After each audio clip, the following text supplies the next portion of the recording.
এই যে আপনি মানুষজনকে যে বলেন আজব আজব নিউজ করে, এটার রহস্যটা কি? মানে আজব আজব বলতে আমার একটা উদাহরণ দিতে পারবেন? উদাহরণ দিতে গেলে আপনি বিপদে পড়ে যাবেন। না কি মানে ক্রিকেটার এই সব কিছু নিয়ে আমি আপনি তো স্পোর্টস জার্নালিস্ট, আপনি ক্রিকেট নিয়েই করেন। এই যে মানুষজনকে যে আপনি বিপদে ফালাই দেন, এটা রহস্যটা কি? আপনার কি আপনি মজাটা পান? না মজা পাই না, বিষয়টা হলো বাস্তবতা থেকেই তো নিউজ করি না, অনেক কিছু তো বাস্তবতা না। একটা দুইটা উদাহরণ দেন।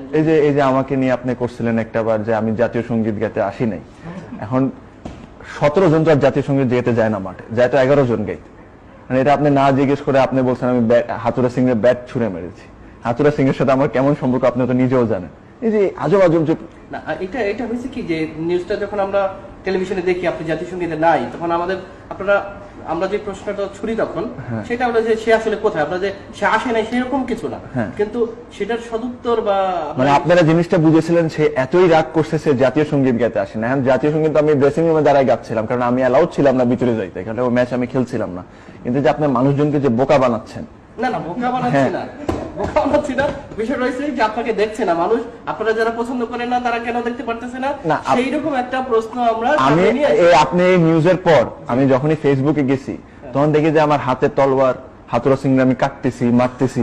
হ্যাঁ, এই যে একটা মিথ্যা একটা যে বাজে একটা নিউজটা করলেন আপনি, এটা বাজে নিউজ বলবেন কেন? কেন এটা হয় নাই?